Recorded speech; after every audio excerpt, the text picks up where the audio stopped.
In the world of hip-hop, some collaborations just define an era.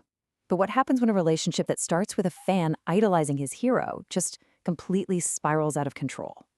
This is the story of how two of the biggest artists on the planet, Kanye West and Drake, went from being potential allies to, well, bitter enemies.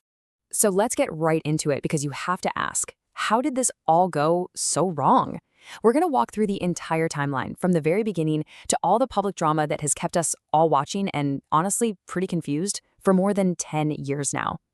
Right, to really understand this whole thing, we've broken the story down into 5 parts. We'll start at the beginning, when things were good. Then we'll watch as that friendly competition starts to get a little heated. We're going to pinpoint the moment it all fell apart, look at the chaos that followed, and then try to figure out why this feud just never seems to end. Okay, let's turn back the clock. Because before all the diss tracks, before the social media meltdowns, this story actually starts with a ton of mutual respect and genuine admiration. It all kicks off back in 2009. Kanye and Drake meet for the first time in Hawaii, and from everything we know, they just immediately hit it off. You've got Drake, this hungry, rising star, meeting his absolute hero. And then you have Kanye, who's already a legend, seeing something special in this kid from Toronto. And this quote right here, man, it says everything. Drake wasn't just a casual fan, he was a student of Kanye's work. He went on record saying Kanye pretty much shaped his entire musical DNA. This wasn't just industry talk, you could tell it was real. And Kanye, he totally embraced that mentor role. He was giving Drake props, talking up his verses, and get this, he even directed the music video for one of Drake's first huge hits, Best I Ever Had. At that point, it seriously looked like we were witnessing the start of a hip-hop dynasty. But as Drake's star just kept getting bigger and bigger, the whole dynamic started to shift. The student wasn't happy just learning from the master anymore. That mentorship thing, it started turning into more of a tense, competitive game.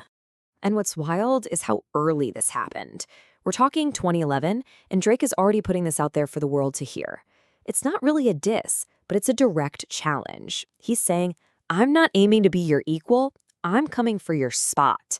And for a guy as competitive as Kanye, you just know he heard that loud and clear. So the years after that were just a roller coaster. One minute, Drake's taking shots at Kanye's lyrics. The next, Kanye's on stage saying, we love Drake. Then you get these little jobs, like Drake rapping about having a bigger pool. But then Kanye starts teasing a joint album. It was this weird back and forth that finally boiled over when Kanye went on a public rant about Drake getting too much radio play. That friendly competition was starting to feel not so friendly. So all that tension was just bubbling under the surface, waiting to explode. And if you want to pinpoint the exact moment this feud became personal and maybe even unforgivable, you have to look at 2018. And it all goes down at a supposed creative retreat in Wyoming. Okay, so here's the setup. Kanye invites Drake out to Wyoming, supposedly to collaborate and work on new music. It sounds like a great chance to squash the beef and work with his idol, right? So Drake goes. He plays Kanye his unreleased music, and this is the important part, he opens up about some really personal stuff going on in his life. But then, right after that trip, the whole thing blows up. Kanye produces a song for Pusha T, one of his own artists, and it's a ruthless diss track aimed straight at Drake. And this song, it had a piece of information so secret that it really could have only come from someone who was on the inside. And there it was, the bombshell. The story of Adidon revealed to the entire world that Drake had a son, Adonis, that nobody knew about. Now for Drake, the math was pretty simple. He had just privately told Kanye about this situation, and now that exact information was being used as a weapon against him on a track produced by Kanye. And you can just feel the betrayal here. Drake later said he felt like he'd been completely played. He believed Kanye brought him to Wyoming acting like a mentor, just to get secrets out of him to use as ammo. In Drake's mind, this wasn't competition anymore. This was a calculated personal attack designed to destroy him. So after the whole Adonis reveal, any chance of a truce was pretty much gone. The beef spilled out of the songs and into this really ugly, really public series of accusations. Things escalated, and fast. All of a sudden, Kanye's on social media demanding Drake deny he had an affair with Kim Kardashian. Then he's accusing Drake of sending threats to his family. It hit an all-time low in 2021 when Kanye actually posted a map of Drake's home address online. He literally doxed him. That took this beef way beyond music and into the real world. And then, just when you think you've seen it all, you get the biggest whiplash moment ever. In the same year that Kanye puts Drake's home address online, the two of them are on stage together for a benefit concert, smiling, performing each other's hits. It seriously looks like they had finally buried the hatchet.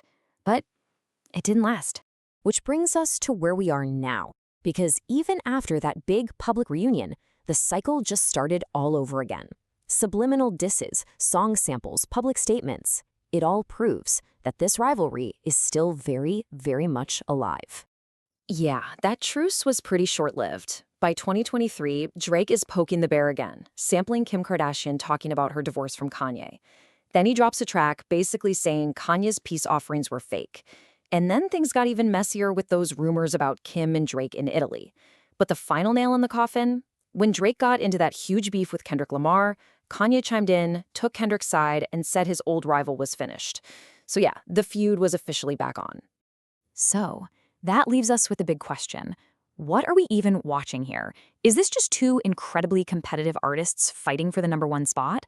Or has their history, all tangled up with fame, family, and public image, turned this into something else entirely? A battle for what it even means to be a global icon today. The only thing we know for sure is that this story is nowhere near finished.